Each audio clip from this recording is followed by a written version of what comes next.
계약에서 발생할 수 있는 여러 위험에 그대로 노출될 수 있는 것이죠. 도대체 도급 계약이 무엇인지 몰라 당황하셨다고 하는데요. 지금 바로 출발해 볼까요?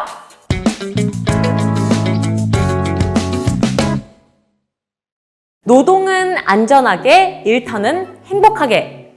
안녕하세요. 대한민국 노동 안전을 한눈에 알아보는 안전 로드맵입니다. 그럼 안전한 노동 환경을 위한 안전 로드맵의 힘찬 발걸음 지금부터 함께 할까요? 노동이나 서비스 등 어떠한 일을 완성해주고 돈을 받았던 경험 모두 한 번쯤 있지 않으신가요? 그런데 이때 과연 내가 수행한 작업이 도급인지 아니면 용역인지 참 많이들 헷갈리셨을 거라 생각하는데요. 그런데 여러분, 도급과 용역은 언뜻 들으면 비슷해 보이지만 사실 엄밀히 따져보면 엄연히 다른 의미의 용어란 사실 혹시 알고 계셨나요? 먼저 도급은 명확한 성과물, 즉 특정 작업의 결과물을 납품하는 계약을 말하고, 그와 달리 용역은 특정한 결과물보다는 계약 기간 동안의 서비스를 제공, 이 자체가 목적인 계약을 말합니다. 자, 이처럼 우리가 거래를 진행할 때 이게 도급인지 아니면 용역인지조차 제대로 모르고 괜찮겠지, 비즈니스는 다 똑같은 거 아니야? 하고 계약을 진행하셨다간 계약에서 발생할 수 있는 여러 위험에 그대로 노출될 수 있는 것이죠. 자, 그러니 걱정 마세요. 여러분들은 오늘 정말 잘 찾아오신 거니까요. 이번 안전 로드맵의 주제는 산재 예방을 위한 도급인의 의무 규정입니다. 도급의 정확한 개념부터 도급 안의 산재 예방 의무 사항까지 오늘 안전 로드맵이 전부 알려드릴 테니 지금 바로 출발해 볼까요? 첫 번째 사연입니다. 40대 청소 노동자인 A씨가 보내주신 사연인데요. A씨는 구인 사이트를 통해 한 청소업체로부터 연락을 받고 해당 업주와 함께 바로 일을 시작하기로 했다고 합니다. 그런데 이때 해당 업체로부터 도급계약서 작성 요구를 받고 도대체 도급계약이 무엇인지 몰라 당황하셨다고 하는데요. 여기서 문제! 과연 도급계약이란 정확히 무엇을 뜻하는 말일까요? 막상 떠올리려고 하니까 또 헷갈리시죠? 그러나 걱정하지 마세요. 여기 누가 있습니까? 바로 안전 로드맵이 있잖아요. 도급이란 한쪽 당사자가 특정 작업을 완성하고 다른 한쪽 당사자는 그 작업의 결과물에 대해 보수를 지급하기로 약정하는 계약을 말하는데요. 그 예로 건축물 설계나 건물 시공, 또 소프트웨어 프로그램 개발 등 유형적이거나 무형적인 작업 모두 도급계약에 포함될 수 있습니다. 그리고 한 가지 더, 이 도급계약의 특징으로는 바로 독립성과 자율성을 이야기할 수 있는데요. 이 말인즉 수급인이 도급인의 지시를 받지 않고 독립적으로 업무를 수행하고 도급인은 작업이 완료된 후 보수를 지급하는 방식의 계약이란 것이죠. 자, 여기서 도급인과 수급인의 법률적 관계에 대해 간략하게 짚어볼 필요가 있을 것 같은데요. 먼저 도급인은 이 수급인으로부터 완성된 작업 결과물을 인도받아 이에 대한 보수를 지급하는 일을 말하며, 수급인은 도급인의 요구사항에 맞게 독립적으로 작업을 완성할 의무가 있는 일을 말합니다. 그런데 잠시만, 뭐라고요? 수급인이 독립적으로 작업을 수행하는 것이라면 만약 작업 수행 과정에서 수급인의 근로자가 다쳤을 때는 도급인은 별다른 책임이 없는 것이냐고요? 여러분들의 궁금증을 이 안전 로드맵이 그냥 지나칠 수 없겠죠? 그럼 지금부터 도급인의 책임은 과연 무엇이 있는지 바로 알아볼까요?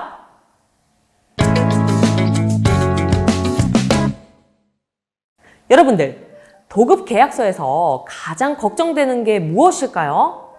아마 임금 문제일 거라 생각하는데요. 그리고 이러한 임금과 관련하여 도급인 또한 책임을 져야 한다는 사실 알고 계셨나요? 먼저 이 근로기준법에는 도급인이 수급인의 임금 지급 문제에 연대 책임을 지도록 규정하고 있습니다. 또한 최저임금법에 따르면 도급인이 도급 계약을 체결할 때 인건비 단가를 반드시 최저임금 수준 이상으로 설정하도록 규정이 되어 있는데요. 즉, 도급인이 최저임금보다 낮은 금액으로 계약을 체결하여 수급인이 근로자에게 최저임금에 미달하는 임금을 지급할 경우 도급인은 이에 대해 연대 책임을 지게 되는 것이죠. 자, 근데 이것만이 아닙니다. 산업안전보건법에 따르면 도급인이 사업장에서 발생할 수 있는 위험을 예방하고 안전조치를 시행할 의무를 명시하도록 되어 있는데요. 이는 도급인이 단순히 작업을 맡기는 데 그치지 않고 수급인과 수급인 근로자의 생명과 안전을 보장할 의무가 있다는 것이죠. 이처럼 관련법을 통해 임금 지급부터 안전조치까지 도급인의 책임을 확실하게 규정하고 있는데요. 이러한 내용들을 반드시 알고 있어야 혹시나 피해보는 일 없이 안전하게 계약을 진행할 수 있겠죠. 여러분들 어떠셨나요? 도급의 개념부터 도급인의 책임까지 오늘 배운 내용 정말 유용하지 않았나요? 자, 그러나 이게 끝이 아닙니다. 우리의 소중한 일터인 산업 현장에는 정말 많은 위험이 도사리고 있는데요. 이러한 근로자의 안전을 위해 과연 도급인은 어떠한 책임과 의무가 있는지, 그리고 이와 더불어 도급과 관련하여 또 어떤 사항을 알아야 하는지 더욱 디테일하게 살펴보면 좋겠죠. 그럼 지금부터 본격적으로 도급인의 의무 규정에 대해 알아볼까요? 도급이 대체 뭐죠? 도급에 대한 개념과 유형에 대해 알아보겠습니다. 네, 이번 강의는 산재 예방을 위한 도급인의 의무 규정에 대해서 알아보도록 하겠습니다. 이번 강의에서는 도급에 대한 개념과 유형을 좀 먼저 말씀을 좀 드리고요. 그리고 도급인의 의무사항이 어떤 것들이 있는지, 특히나 산업안전보건법에서, 중대재해처벌법에서 어떻게 이걸 규정하고 있는지에 대해서 살펴보는 형태로 진행해 보도록 하겠습니다.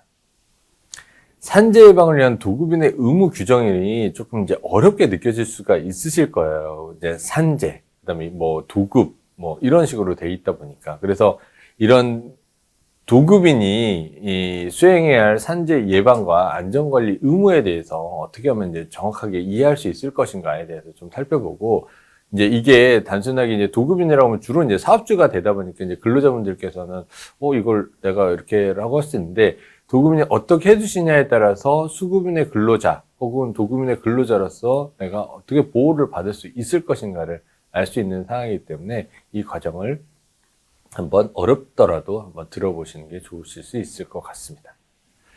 자, 그래서 첫 번째 이제 도급과 산재 예방의 기본 개념 에 대해서 살펴보고, 그 다음에 도급인의 산재 예방 의무의 구체적인 내용이 어떤 것들이 있는지, 특히 안전관계 법령, 산업안전보건법을 중심으로 해서 중대재해처벌법에서 어떤 법적 책임을 갖고 있고, 그런 법적 책임에 따라서 도급인은 어떤 역할을 그리고 어떤 조치를 해야 되는지에 대해서 살펴보도록 하겠습니다. 자, 그래서 이제 강의 제목에 보면은 산재 예방, 우리 이제 앞서서 이제 산업재해에 대한 얘기들을 좀 많이 듣긴 했는데, 도급인을 먼저 좀 보고, 우리 이제 도급인을 하면서 도급을 한번 살펴볼 텐데, 민법의 도급 계약에서 상대가 이제 어떤 일을 완성하면 그 일의 결과에 대해서 약정한 보수를 지급하고 한 사람이 도급인. 그러면은 여기서 보시면은 그 일을 하는 사람 있잖아요. 그 일을 하는 사람은 수급인. 이렇게 되겠죠. 그리고 두 사람 간에서 일어나는 계약을 도급 계약. 이런 식으로 얘기를 하겠습니다. 그래서 건설 현장 같은 경우에는 뭐 원하청 계약. 뭐 이런 식으로도 얘기를 하고, 약간 법률상 그리고 현장에서 쓰이는 용어들이 다르긴 하지만 큰 틀에서 민법상에서는 도급 계약이 이제 중심으로 용어로 쓰이고 있습니다. 그래서 이제 도급이라는 거를 먼저 살펴볼 거예요. 참 도급이 근로자들 입장에서는 이렇게 자주 쓰는 말은 아니기 때문에 법적 용어가 되면 어려우실 거예요. 근데 우리가 그런 얘기를 하면, 용역? 용역은 좀 쉽죠. 예, 내가 어떤 사람한테 용역을 줬다. 그리고 뭐, 용역 근로자가 왔다. 뭐, 이런 식으로. 그리고 뭐, 하다못해, 우리 사무실에 전구가 나갔어요. 전구가 나갔는데, 물론 이제 우리 시설 관리 직원들이 잘 고치시겠지만, 뭐, 이제 그게 조금 더 큰 공사가 필요하다. 뭐, 전선을 바꿔야 된다라고 하면은, 외부에서 사람을 부르겠죠. 아, 그거보다 더 쉬운 얘기는 그렇겠네. 우리 청소미화 하시는 선생님들 있잖아요. 우리 청소미화 하시는 선생님이 대표적으로 도급계약, 회사와 도급계약을 청소 용역으로 해서 맺어서 그 선생님들이 와서 저희의 일하는 환경을 깨끗하게 해주시는 그런 형태로 볼 수 있습니다. 그래서 그거를 다시 보면은 민법 제664조에서 규정하고 있어요. 당사자, 일방이, 예, 어느 일을 완성할 것을 약정하고, 참 이게 민법을 들어가면 어렵습니다. 상대방이 그 일의 결과에 대해서 보수를 지급할 것을 약정하는 거. 예. 여기서 이제 당사자 일방은 이제 도급인이 되겠죠. 그래서 내가 그 일을 완성할 것을 약정. 나는 이 청소 영역을 완성해 줄 것을 약정하고, 상대방, 그러면 이제 그걸 하는 청소 용역 업체가 있겠죠. 그래서 그 일을 청소 용역 업체가 거기에 근로자를 통해서, 미화 선생님을 통해서 청소를 해. 그 회사에 가서 청소를 해라고 하면은 매월 그 도급인은 수급인한테 그 청소 용역의 대가와 수수료를 해가지고 돈을 지급하겠죠. 그런 형태가 도급이고, 거기에 대한 사항들이 이제 도급 계약이 되겠습니다. 그래서 뭐 건축물 설계가 이제 대표적이죠. 예, 내가 이제 건축주라고 하면은, 예, 건축 설계를 맡겨야 되고, 건축 설계 사무소에서도 용역을 주는 거죠. 도급을 주는 거죠.